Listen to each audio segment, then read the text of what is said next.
예. 아이고 참 예. 박수 받을 때 너무 기쁘죠. 예. 안 좋은데 박수 치지는 않아요. 다 좋은 일이 있으면 축복하는 마음으로 박수를 치는 거죠. 예. 감사드립니다. 하나님 말씀 창세기 21장 8절로 12절 말씀 같이 보겠습니다. 구약 성경 26쪽에 있습니다.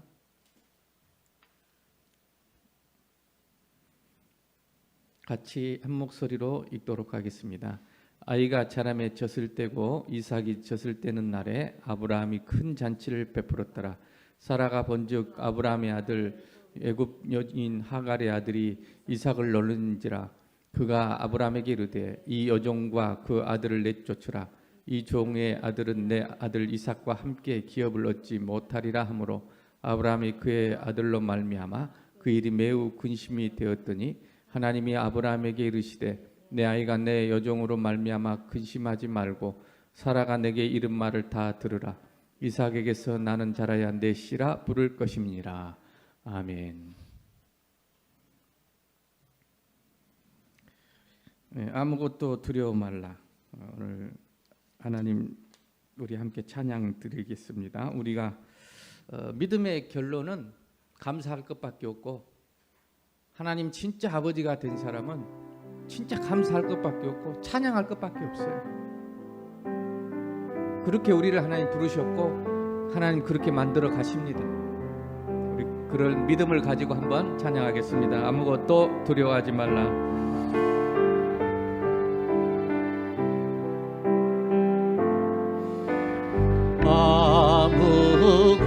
아무것도 두려워 말라. 주 나의 하나님이 지켜주시네. 놀라지 마라. 겁내지 마라. 주님 나를 지켜주시네. 아무것도 두려워 말라. 주 나의 하나님이 지켜주시네. 놀라지 마라. 겁내지 마라. 주님 나를 지켜주시네. 내 맘이 힘에 겨워 지칠지라도 주님 나를 지켜주시네. 세상에 험한 풍파 몰아칠 때도 주님 나를 지켜주시네. 주님은 나의 산소. 주님은 나의 요새. 주님은 나의 소망. 나의 힘이 되신 여호와. 다시 한번 찬양하겠습니다. 아무것도 두려워 말라. 주 나의 하나님이 지켜주시네. 놀라지 마라.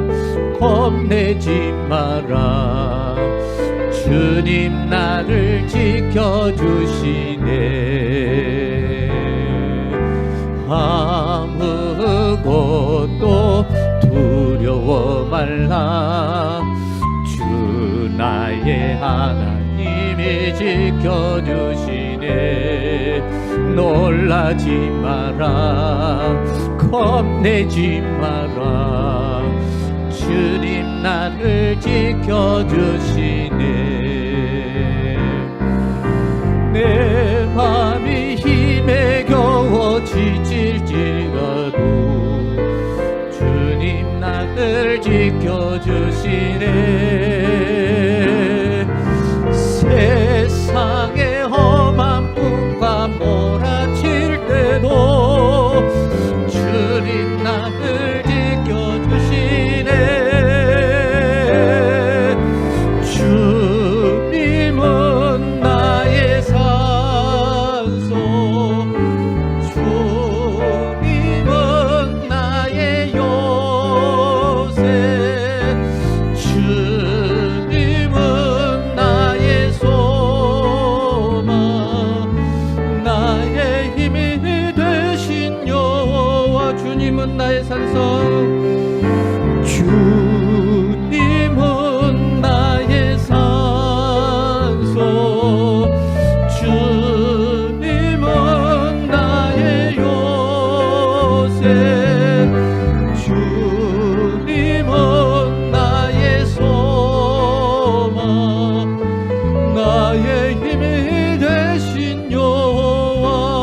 하나님께 영광의 박수를 드리겠습니다.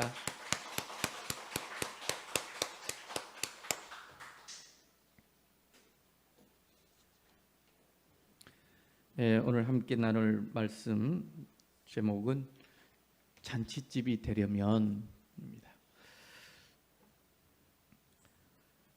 하나님께서는 우리를 창조하실 때 하나님의 형상대로 창조하셨어요. 그 말은 하나님의 어떤 성품을 우리에게 주시고자 원하신다 그 말이죠. 그래서 하나님은 그 앞에 영원한 즐거움과 충만한 기쁨이 있는데, 그래서 인간의 제일 되는 목적이 성경에 뭐냐면 하나님이 정하셨는데 하나님을 영화롭게 하는 것과 또 그를 영원토록 즐거워하는 것이다. 그래서 하나님을 잘 형상대로 창조했으니 하나님을 잘 보여주는 게 하나님을 영화롭게 하는 거죠. 근데 잘 보여주는 건 뭐냐면 즐거워한 거라는 거. 우리가 자녀들이 즐거워할 때 그 부모님이 얼마나 영광스러워요. 그래서 하나님은 자신이 목적도 정했고 그 목적을 성취하시기 위해서 우리에게 반드시 기쁨을 주시는데, 즐거움을 주시는데 하나님은 일하고 계십니다.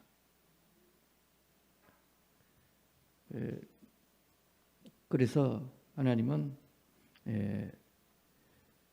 이 아브라함을 불러내서, 지금 21장은 아브라함의 이제 마지막 단계인데, 하나님이 아브라함을 불러내셨다는 거, 아브라함이 바로 믿음의 조상이고 아브라함이 우리예요. 우리예요. 여기에 비유로, 대표로 하나님께서 말씀하신 거죠. 우리 아브라함의 자손이잖아요. 그래서 하나님은 아브라함을 부르시고 그 아브라함을 웃게 하시기 위해서 약속하셨어요. 지금 아이가 없어요. 자식이 없어요.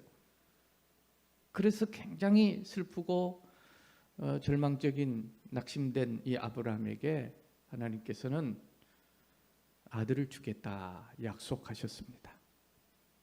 그것을 아브라함은 믿음으로 받고, 지금 당장 없어요.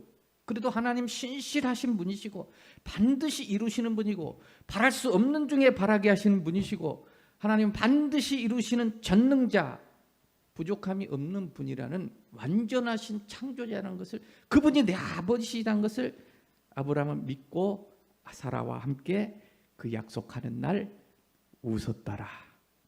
오늘 여러분 웃게 되시기를 바랍니다. 지난주의 말씀이죠.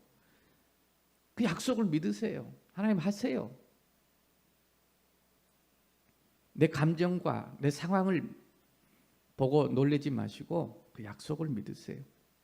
바랄 수 없는 중에 바라고 믿었더니 그것을 하나님이 아브라함에게, 사라에게 의로 여기셨다. 의란 말은 된다 그 말이죠. 그리고 하나님께서 이제 100세가 돼서 아들을 실제로 낳게 하심으로 사라와 그 바라는 것들, 그 믿음이 실상으로 나타난 거예요 이제. 그래서 이삭이 태어난 날 100세가 되어서 사라가 크게 웃었다라는, 크게 웃었다. 그냥 웃는, 그냥 기쁨, 그냥 기쁨도 있고 그냥 잔치도 있고 그냥 웃는 것도 있지만 성경에는 그 구별을 해놨어요. 큰 잔치, 큰 웃음, 큰 음성. 그래서 큰 음성이 있어 가로되, 큰 자가 들어가면 전부 하나님의 것입니다. 하나님의 기쁨이에요. 하나님이 주시는 기쁨, 큰 웃음, 하나님이 주신 웃음, 이런 거죠. 오늘 또 아브라함이 큰 잔치를 베풀었다 했는데, 큰 잔치는 우리가 생각하는 이런 세상에 있는 그런 여러 가지 이유로 벌려지는 그런 잔치가 아니라 천국 잔치, 하늘의 잔치, 하나님이 베풀어 주시는 잔치를 큰 잔치라고 합니다. 하나님 그 목적을 가지고 우리를 부르셨어요. 그리고 우리를 키워나가시고 하나님 반드시 큰 잔치하도록 우리를 이제 키우시는데 오늘 언제 그 큰 잔치가 열리냐면, 잔치라는 건 기쁨이죠. 하나님의 잔치, 천국 잔치. 언제 우리 집에 잔치가 열리냐면 젖을 뗄 때. 여기 보니까 아이가 자라서 젖을 떼고 그랬어요. 젖을 뗄 때 이제 큰 잔치집이 돼요. 옆 사람과 인사합시다. 젖을 뗍시다. 젖을 뗍시다. 육신으로는 다 뗐죠. 그러나 마음, 영, 아직 전 못된 사람들이 너무 많아요. 그래서 잔치가 안 돼. 집안이 초장집이야. 그래서 하나님께서는 이제 아브라함을 그렇게 부르신 거죠. 어떤 목사님 이런 얘기를 했어요. 자기는 목회자로서 개척을 시작하면서 또 아이들의 부모로서 정말 아이들을 어떻게 하면 또 잘 기를 수 있을까, 그런 기도 제목이 있어서 기도를 하셨는데, 지금은 그 청소년 사역, 아이들 사역에 아주 대가할 정도로 잘하고 계시는데, 그래서 기도를 어떻게 하면 이 아이들을 위해서 해줄 게 뭘까?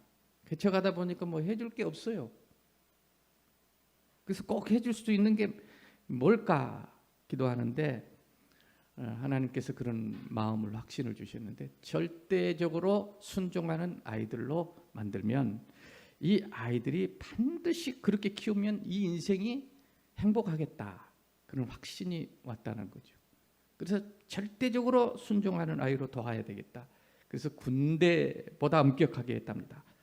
어린 애들에게 아침에 일어나면 아침에 일어나 그럼 일어나고, 밥 먹어 그럼 밥 먹고, 그만 먹어 그럼 딱 멈추고, 뭐 그렇게 할 정도로 엄격하게.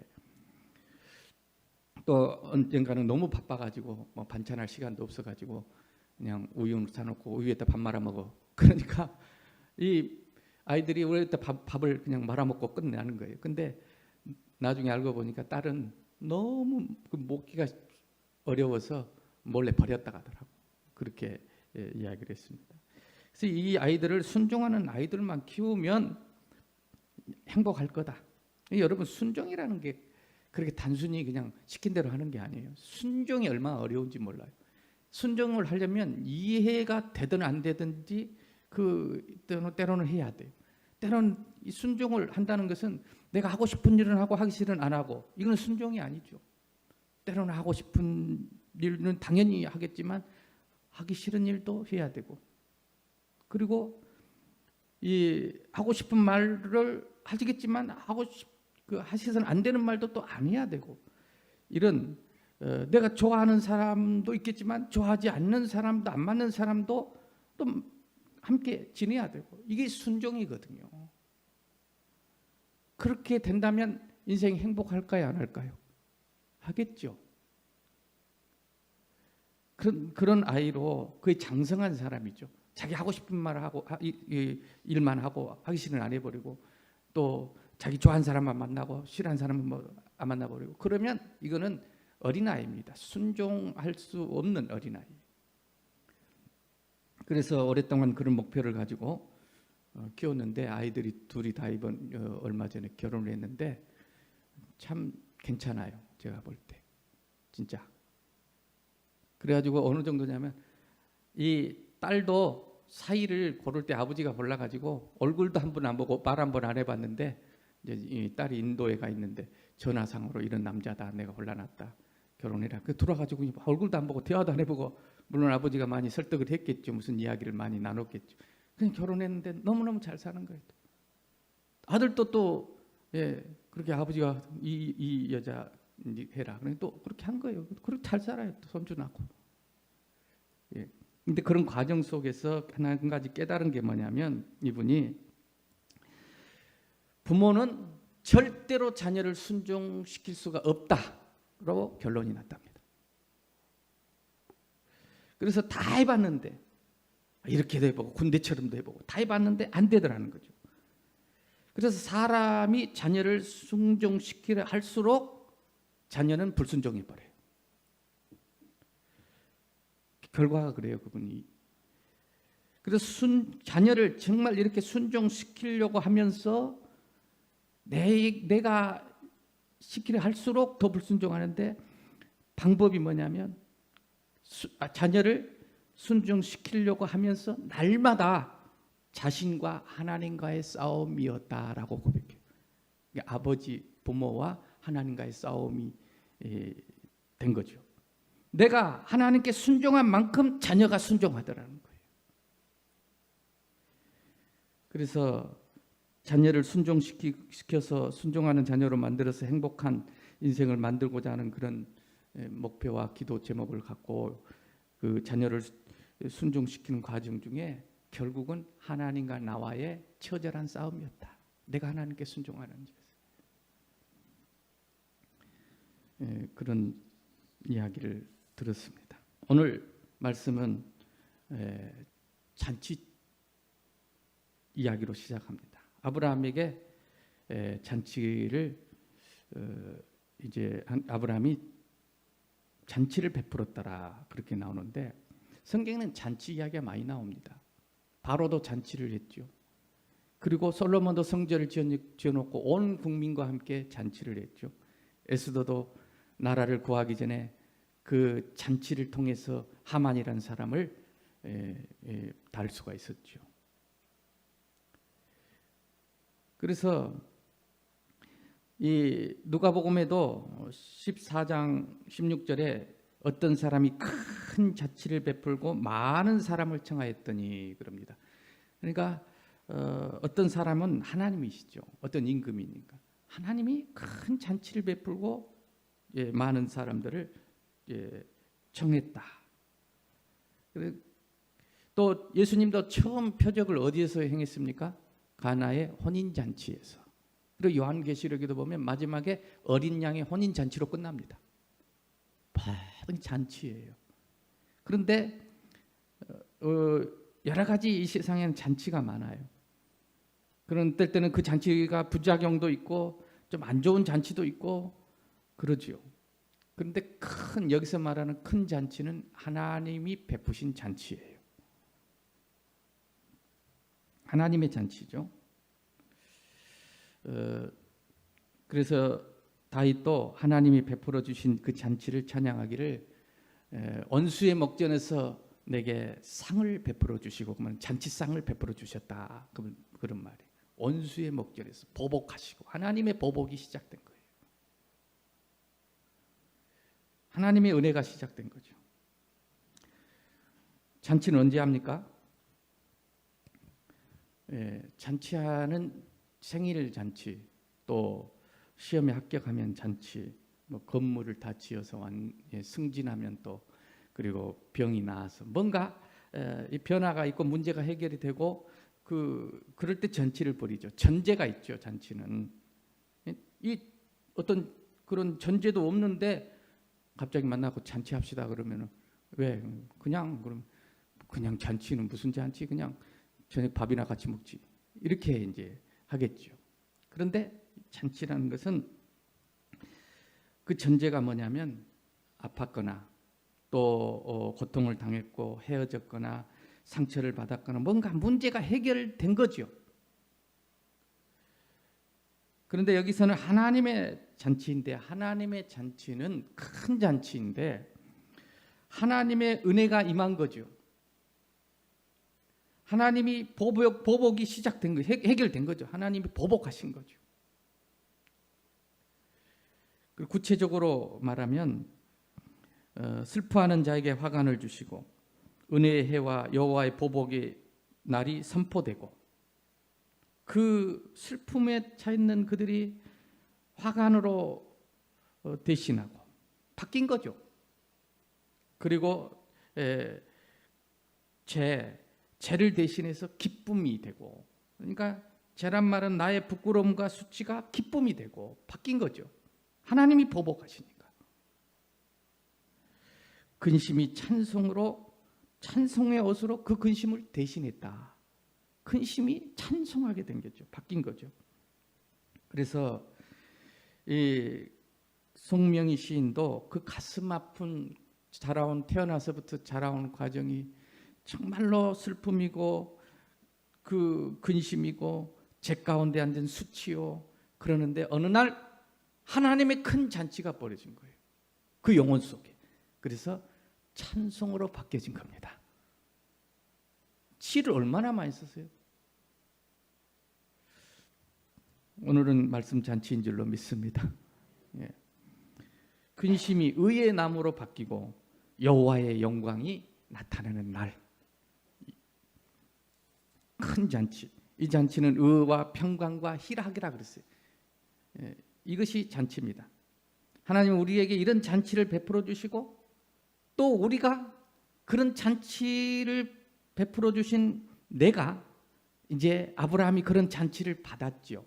그래서 이 잔치를 또 베푸는 거예요. 다른 사람에게. 그러니까 이 잔치를 할 수 있는 사람이 다른 사람에게 잔치를 베푸는 거예요.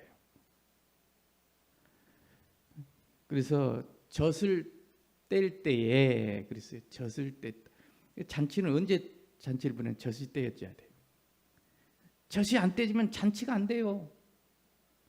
자기도 잔치가 안 되고 기쁨도 없고 예수 믿는다고 하고 교회 나오고 그렇게 해도 잔치가 안 벌어져요. 그러니까 잔치를 또 벌릴 수가 없어요.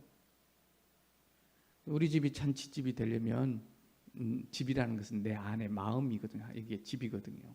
내가 잔치집이 돼야 돼. 그럼 젖을 떼야 된다. 그럼 젖을 뗀다는 게 뭐냐 이거죠.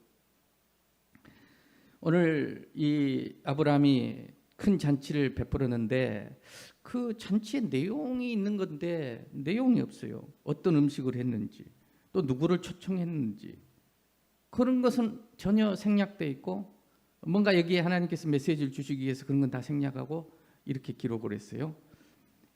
요점은 핵심은 하나님 여기에 기록하신 큰 잔치를 베풀으라고 하시는 이 요점 핵심은 뭐냐면 어떻게 하면 이런 잔치를 베풀 수가 있는가를 우리에게 가르쳐주고 계신 겁니다.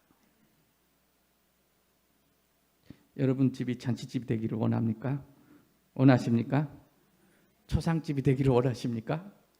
예. 빈 집은 없어요. 잔치집이든지 초상집이든지. 그래서 이 잔치집을 하나님은 목표로 하고 있는데 어떻게 그러면 이 잔치를 벌일 수 있느냐? 베풀 수 있느냐? 첫째는 젖을 떼고 그랬어요. 이삭이 자라매 젖을 떼고. 젖을 뗀단 말은 이 히브리어로 가말인데 그 낙타가 가말이거든요. 낙타. 또 이 가말이 성령님을 뜻하기도 해요. 예. 그러니까 이 무슨 뜻이냐면 가말, 젖을 뗀다. 가말이라고 여기 나오는 히브리어로는 그 히브리어의 뜻이 뭐냐면 성숙하게 되다. 또 능숙하게 됐다 그 말이죠. 성숙하고 어떤 일이 능숙해요. 네. 그래서 사도 바울이 고린도전서 3장 1절에 보면 내가 너희를 대할 때 육신에 속한 자, 아직 젖을 못 뗀 자, 능숙하지 못한 자, 초보자를 대함과 같이 그리스도 안에 있지만 어린아이를 대함같이 한다 그랬어요. 젖을 못 뗀 어린아이. 이것도 생명은 생명인데 하나님의 자녀는 자녀인데 젖이 안 떼졌어요. 그것을 육신에 속한 자라 이렇게 말합니다. 육신에 속한 자가 뭐 육신의 생각을 하는 거죠. 그냥 보이는 것만 보고 좋아하고 옳고 그르고 좋고 나쁘고 그렇게 사는 자는 잔치가 없어요. 잔치가 없어. 그냥 보여지는 거 현상에 의해서 날마다 그냥 좀 이러면 이래서 힘들고 좀 좋으면 교만하고 잔치가 또 그런 사람과 같이 있으면 자기도 기쁨이 없고 자기도 잔치가 안 벌어지지만 다른 사람 집안에도 잔치가 없어요. 잔치가 없어. 그래서 젖을 빨리 떼야 하는데 오늘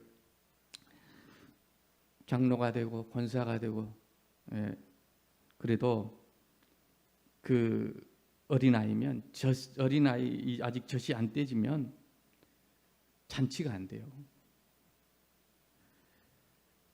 그 젖이 안 떼면 내가 또 목사지만 잔치를 베풀지를 못해요 교회에. 그래서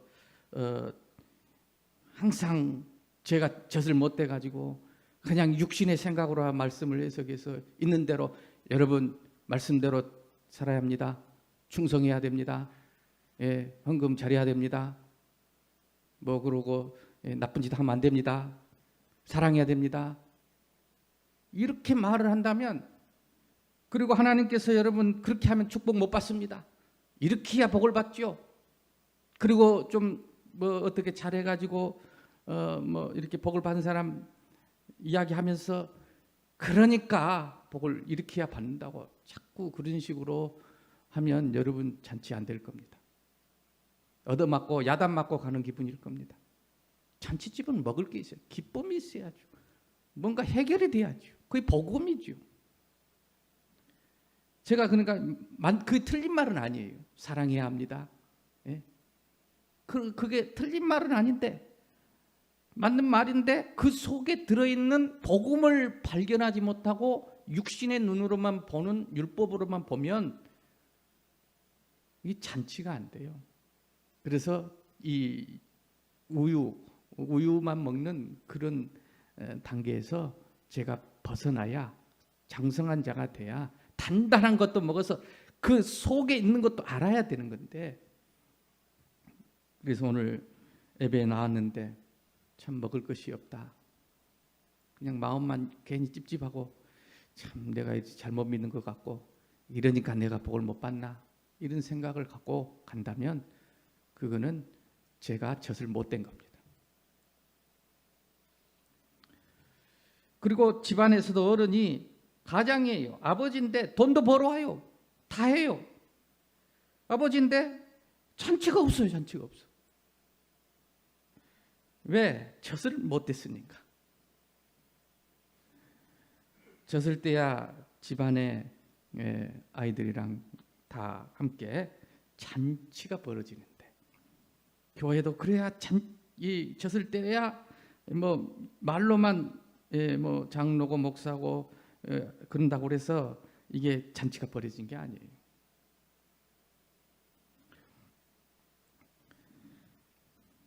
그래서 잔치는 젖을 떼지 않고는 버릴 수가 없는 게 잔치입니다. 그래서 오늘 하나님께서 이제 결국은 우리 젖 떼는 그 시기가 오게 됩니다.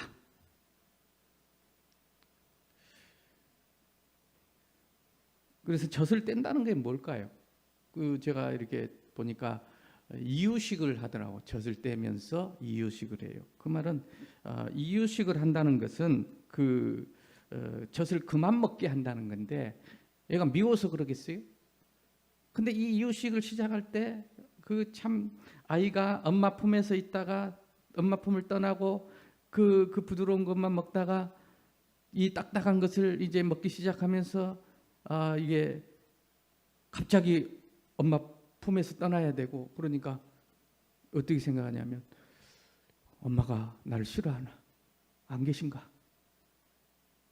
이런 생각을 아이가 할 수 있기 때문에, 그래서 이 단계별로 이유식을 한꺼번에 딱 끊지 않고 이렇게 한다 그러더라고요. 이제 그 전문가 이야기를 들어보니까 그런 건데 보통 두 돌이 돼서 하죠.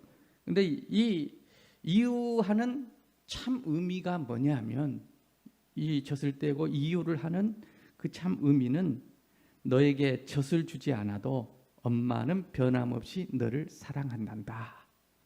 이게 젖을 뗀 거예요. 내게 지금 하나님이 없는 것 같아.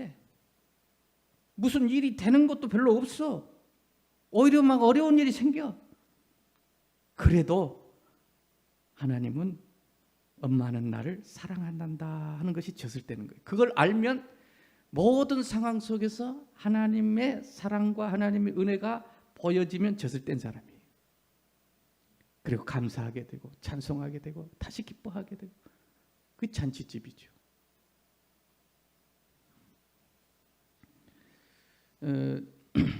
그래서 이제 장성한 자가 되게 하는 것, 그게 젖을 떼고 잔치집이 되는 겁니다.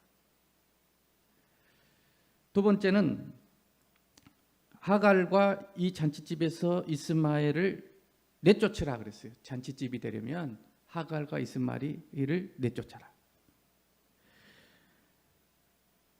그래야 잔치가 됩니다. 왜? 이스마엘이 이삭을 놀렸어요. 그러니까 놀리니까 이 언어로 보면 작은데 좀 이제 다툰 거죠. 놀린 거죠. 희롱한 거죠. 비웃고 멸시하고 조롱하고. 그때 이 잔치집에 갑자기 이제 12살 차이 나는데 12살 차이 나는데 그 아이를 졌을 때는 날 잔치하는데 놀렸다고. 같은 아버지인데 아버지 같잖아요. 그런데 그 하갈과 이스마엘 12살 얼마나 정들었어요. 키웠잖아요. 그런데 내쫓으라는 거예요. 하갈이 다퉜다고. 그런데 하나님께서 또 사라의 말을 들으래요. 또 쫓으래요. 그럼 이게 인간적으로만 생각하면 좀 말이 안 되죠. 뭐 다투는 일이 애들이 당연히 다투는 거지. 그런데 사라의 말을 들어라, 내쫓아라. 그러면 의미가 있어요. 그래야 잔치가 되니까. 잔치가 저절로 되는 게 아니에요. 뭔가 쫓겨나야 돼요. 뭔가 끊어져야 돼요.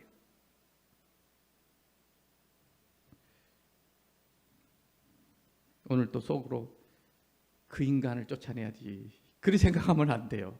이건 내 안에 있어요. 다. 성경은 다 내 이야기예요. 에서와 야곱, 에서는 나쁘고 야곱은 뭐 믿음이고. 아니, 속에 두 개 다 내 이야기예요. 이스마엘도 내 이야기예요. 그래서 성경은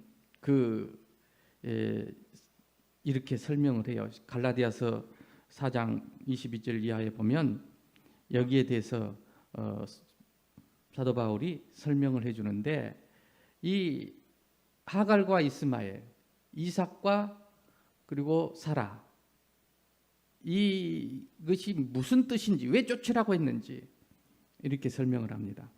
아브라함에게 두 아들이 있으니 하나는 여종에게서 하나는 자유 있는 여자에게서 낳았다. 그렇게 설명을 하면서, 이것은 비유예요. 이 여자들은 두 언약이라, 신의 상으로부터 종을 낳은 자니 곧 하갈이라. 그러나 지금 있는 예루살렘과 같은 곳이니 오직 위에 있는 예루살렘은 자유자니. 그러니까 땅에 있는 예루살렘, 위에 있는 예루살렘. 그러니까 이 땅의 것만 찾지 말고 위의 것을 찾으라 그랬거든요. 이 땅에 있는 현상만 보고 판단하고 그러지 말고, 그런 생각, 내 생각, 육신의 생각은 사망인데 영의 생각을 하라는 거예요. 땅의 것만 보고, 그 보여지는 것만 보고 판단하지 말고 위의 것을 봐라. 그 땅의 것을 통해서 위의 것을 보게 하시는 하나님의 은혜의 도구일 뿐이다. 그러면 잔치집이 일어나요. 오늘 요셉이 형들에게 말도 안 되죠. 뭔 잘못을 했간데. 시기와 질투로. 그것도 형제들이 동생을 죽이려다가 팔아버린 거예요. 노예로. 이거를 땅의 것으로만 보면, 그러니까 하갈과 이스마엘로만, 육신의 생각으로만 보면 어떻게 돼요? 이 하갈을 통해서 이스마엘을 낳을 때는 아브라함이 육신의 생각으로 낳아버렸어요. 하나님이 이제는 더 이상은 이제 나이도 그렇고 내 나이도 그렇고 사라는 불임이고 아예 이제 뭐 나이 들어서 안 되고 경수도 끊어져 버려. 그러니 하나님이 이 여종에게서 나라고 한 모양이다. 종이 있었거든 그때. 그렇게 난 인간적인 생각으로 낳은 거죠. 육신의 생각이죠. 인간의 생각이죠. 그것만 땅에 있는 예루살렘만 생각했다면, 이 언약만 두 언약이라겠는데, 이 땅에 있는 언약만 생각했다면 요셉은 어떻게 될까요? 잔치가 있을까요? 마음에 노예 생활하는 어떻게 될까요? 원수를 갚아야지. 성격 다 버리고요. 어떻게 하면 탈출할까? 비관하고 자책하고 어쩌다 내가 그랬지. 이렇게 살면 잔치할 수가 없어요. 그런데 위에 있는 예루살렘을 하나님의 약속, 하나님이 이를 배열하셨다. 하나님의 무슨 뜻이 있다. 하나님은 언약하시다. 약속이다. 그걸 믿는 거예요. 그래서 이 이스마엘 인간적인 그 생각을 보여지는 것 보고 판단하는 것을 다 내쫓으니까 이제 하나님의 잔치가 벌어진 거예요. 그러니까 노예 생활이 겉으로 보기엔 노예 생활이고 뭐 앞날이 절망이고 그렇지만 그에게는 기쁨인 거죠. 기쁨. 거기에 잔치가 있는 거죠. 뭐 노예가 무슨 잔치를 하겠어. 근데 마음에는 항상 소망이 있고 또 잔치가 있어요. 물론 뭐 총리가 되리라는 생각은 안 했겠지만 그런데 그 잔치가 쭉 있어지니까 이게 장성한 잔 거예요. 젖을 뺀 거예요, 요셉은. 그러니까 결국엔 결과적으로 뭐예요? 총리가 된 거예요. 그 잔치를 벌이죠. 형님들도 다 오라 그래가지고 형님들이 그런 것이 아니고 위에 예루살렘 하나님께서 그렇게 나를 하신 것입니다. 하나님의 잔치를 벌이면서 형님들 자녀들까지 내가 다 먹여 살리랍니다. 그리고 세계의 잔치를 베풀고 그게 하나님이 우리를 부르신 목적이고 우리가 그렇게 대할 줄로 믿습니다. 똑같은데 어떻게 보느냐예요. 이 하나님을 말씀을 아버지로 말씀으로 들을 거냐 아니면 내게 시키는 종으로서의 그런 말을 들을 거냐 율법으로 선악으로 그렇게 볼 거냐 이 세상에 일어나는 모든 일들을 선악으로 볼 거냐 아니면 하나님이 장성한 자는 선악을 분별해 버려요. 어떻게 분별하느냐 하나님이 하신 일은 다 선이다 그렇게 분별해 버려요. 그러면 그 마음에 자유자예요. 자유. 이 자유자에게서 난 이 사라에게서 난 아들만이 씨가 있어요. 그 씨라는 것은 생명이라는 그 사람만 기쁨이 있어요. 잔치 있어요. 세상은 잔치를 베풀기 위해서 수만 가지의 잔치의 전제를 만들고 하지만 씨 없습니다. 잔치 없습니다. 그것 때문에 오히려 더 고통스럽습니다. 그러므로 우리가 정말로 하나님의 은혜 때문에 이 예루살렘 때문에 이 언약을 어떻게 보느냐에 따라서 하나님 말씀 지키라고 보느냐 기도해라 그러면 기도해야지. 내가 이렇게 기도를 못했냐 또 살인하지 말라면 살인 안 해야지. 또 예배 뭐 드리라 그러니까 예배 잘 드려야지. 헌금해라 그러니까 헌금 잘해야지. 그래야 하나님 복 주셔. 그렇게 이스마엘로 보는 것을 쫓아내라는 거예요. 그럼 자유가 없어요. 물론 처음에 그렇게 보여요. 그러나 고통이 와요. 이 신앙생활에 자유가 하나도 없고 잔치가 없어요. 그렇게 오래 신앙생활해도 기쁨이 없어. 또 그래서 내가 이렇게 뭐가 문제가 생겼나?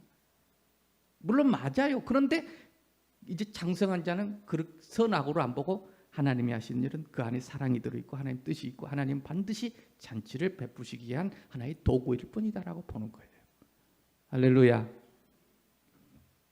그래서 하나님이 기도하게 해 주시겠다는 것으로 번역을 봐야 돼요. 기도하라 그러면 하나님 기도하게 해 주시겠다. 이 언약이죠. 약속이죠. 또 예배를 잘 드리도록 해 주겠다. 그런데 하갈로 이스마엘을 보는 사람은 그 사람이 결국 다 이깁니다. 예. 이 겉으로만 보고 보는 사람들은 아주 똑똑하고 능력 있고 할 말도 있고 그래서 내가 했잖아. 내가 그렇게 기도했잖아. 내가 그렇게 했잖아. 그러면서 이런 사람은 이길 수가 없어요. 그래서 이 사람들이 결국 하갈, 이스마엘 내가 했다고 한 사람들이 하나님이 은혜로 됐다고 하지 않고 내가 했다. 내가 기도했더니 이렇게 됐다. 이런 사람은 이길 수밖에 없어요. 그런데 자기도 기쁘지 않고 교회도 기쁘지가 않아. 잔치가 안 돼요. 잔치가. 그런 사람이 많으면 신기해요. 이런 사람이 많으면 잔치집이 안 돼요. 항상 뭔가 피곤해. 그리고 스트레스 받고 또 갈등하고 그럽니다. 똑같은데. 그런데 언약으로 이 자유자에서 난 이 이삭 이거는 하나님의 은혜 때문에 위의 예루살렘으로 하나님의 은혜로 열심히 하고 있는 그 사람을 보면 마음에 막 그냥 하나님의 은혜입니다 하고 하면서도 자기 것이라 주장하지 않고 티대지 않고, 그러면 그렇게 막 그러면서도 또 열심히 또 하나님 은혜라고 하면서 하는 거 보면 저절로 마음에 막 무릎이 꿇어져요 거기. 그리고 막 교회가 잔치가 돼. 잔치가. 자기도 또 즐겁고 또 같이 있는 사람이 저절로 잔치가 벌어지는 거죠. 우리는 그런데 나를 자랑하고 싶고, 우리는 육신으로 처음에 시작해요. 그러나 그것 때문에 잔치가 안 되니까 나중에 위의 예루살렘을 찾게 되는 거. 그것이 바로 그 이스마엘 때문에, 하갈 때문에 내 마음에 이 잔치를 찾게, 진짜 잔치를 찾게 된 거죠. 예. 그래서 이 내어 쫓는다는 것은 바로 그런 거예요. 내 마음에 정말 나는 아무것도 아니구나, 하나님 은혜 아니면 아니구나. 사도 바울도 그래서 내가 그렇게 많이 했죠. 사도 바울처럼 많이 한 사람 어디가 있어요? 죽기까지 충성했죠. 자기가 때로는 자기가 일을 해가면서까지, 왜? 교회에 피해를 주지 않기 위해서, 교회에 부담이 되지 않기 위해서 그렇게까지 해서 나는 했지만, 사도 바울은 나의 나 된 것은 하나님의 은혜라 그래요. 그러니까 막 잔치가 벌어져요. 잔치가. 그래서 내 마음에 이 이스마엘을 쫓아내야 합니다. 그래야 잔치가 될 줄로 믿습니다. 그런데 이 하나 더 잔치가 되려면 이렇습니다. 이스마엘하고 이 하갈을 쫓아냈는데, 그 하갈이 이제 부엘세바 광야에 갔어요. 쫓아내니까 광야에 갔는데 방황하는 거예요. 왜? 여기서 이 물이 없어요. 가지고 간 물이 다 떨어져 버린 거예요. 그러니까 물이 없어가지고 방황하고 목말라가지고 물이 떨어진지라 그렇게 나왔거든요. 그래서 부엘세바란 말은 거기에 광야인데, 부엘이란 말은 셈이에요. 셈이고 세바는 언약이에요. 언약. 그러니까 언약의 우물이 거기 있는데, 지금도 성지순례 가면 거기 4,000년 전에 판 그 아브라함 판 우물이 있어요. 그런데 이 언약의 샘물이 거기 있는데 물이 안 보여. 그러니까 하갈은 이 인간의 육신의 생각으로 보면 물이 있는데 안 보여. 부엘세바, 하나님의 언약이 있는데 안 보여. 그러니까 목말라하고 거기서 처절하게 울고, 둘이 마주보고 아들과 어머니가 그냥 소리내어 우니 그랬었거든요. 가진 물이 다 떨어 통곡하며 우는 거예요. 마주 앉아서. 이게 이스마엘 하갈이에요. 있는데 안 보이는 거예요. 여러분, 없어서 안 보이는 게 아니에요. 우물이 있었어요. 그래서 하나님이 그 눈을 뜨게 하시니까, 우니까 하나님이 불쌍히 있어서 눈을 띄워줬어요. 하갈. 그러니까 보여. 이제 그때 우물이 있는 것이. 그래가지고 우물을 떠다가 먹었다, 그렇게 내용이 나오잖아요. 있는데 안 보이는 거, 그 이스마엘입니다. 하갈입니다. 여러분, 집에 우리가 삶에 감사할 게 얼마나 많아요. 있는데 안 보여. 하갈입니다. 쫓아냈어요. 하나님 주신 게 아닌 게 뭐가 있어요, 내게. 다 하나님 주신 거지. 공기도 주고 햇빛도 주고 물도 주시고 오늘 비도 내려주시고 얼마나 감사해요. 그것을 믿음의 눈을 뜨게 하니까, 하갈의 눈을 하나님이 불쌍해서 우니까 딱 뜨게. 그러니까 안 보이고 우는 것이 좋은 거예요. 좋은 거. 눈물을 흘려야 눈이 띄어요. 오늘 하갈의 눈을 밝히신 하나님이 여러분의 눈을 밝히시기 위해서 때로는 울부짖게 만듭니다. 그것이 도구이지 그것이 목적이 아니에요. 눈을 뜨게 되고, 그것 때문에 이제 우물을 발견하게 되고. 그래서 이스마엘이 육신이 있는 한 매일 따라옵니다. 그 내 안에 있는 상처, 아픔, 한계, 연약함들, 부족함들, 허물, 이런 것들이 있죠. 그거 보면은 막 육신의 눈으로 보면 절망해요. 그런데 하나님 눈을 뜨게 하면 그런 것들이 다 하나님의 은혜와 사랑과 정말로 나를 복되게 하시는 하나님의 도구예요. 눈이 안 뜨면 안 보인다니까요. 그거 전부 상처일 뿐이고 절망일 뿐이고 아픔일 뿐이고 후회일 뿐이고 속상할 뿐이에요. 그런데 눈을 뜨니까, 믿음의 눈으로 보니까 그 속에 하나님의 사랑이 다 들었네. 십자가 속에 하나님의 사랑이 든 줄로 믿습니다. 그걸 보는 게 바로 이스마엘, 하갈을 쫓아낸 것이고, 그의 하갈과 이스마엘이 또 눈을 뜬 것이에요. 오늘 이렇게 하나님께서 우리에게 주신 이 아버지시라는 것, 성경을 선악으로 보지 말고 아버지께서 하신 일은 다 선하시다라고 분별하는 장성한 자가 되시기를, 말씀의 초보에 머물러서 젖이나 먹는 그런 초보 단계에 머물러 가지고 또 초등학교 졸업 못하고 또 초등학교 오고 또 뭔 일 있으면 또 그래서 그랬나 하고 또 두려워하고 절망하고, 또 하나님 뭐 어떻게 뭐 잘하면, 예배 잘 드리면 하나님 뭐 이렇게 더 사랑하고 뭐 그래서 안 되고 뭐 이런 생각이 그거 틀린 건 아니에요. 그냥 이거는 초보라는 거죠. 아직 전 못된 거예요. 그러나 젖을 때면 내가 어머니가 가까이 있지 않아도 너를 사랑하고 있다는 것을 아는 것, 어떤 일이 있어도 단단한 것, 딱딱한 거 힘들어도 하나님이 너를 위해서 그것을 준비했다는 것, 이걸 아는, 그래서 완전한 대로 나아가자. 우리가 할 것은 그걸 하나님이 하실 일이에요. 이제 우리는 믿고, 하나님 아버지 되신 믿고, 그가 이루실 것을 믿고, 이제는 초보를 버리란 게 아니라 초보의 단계에 머물지 말고 완전한 나의 아버지 하나님께 맡기고 믿음으로 나가는 자에게 오늘 잔치집이 될 줄로 믿습니다.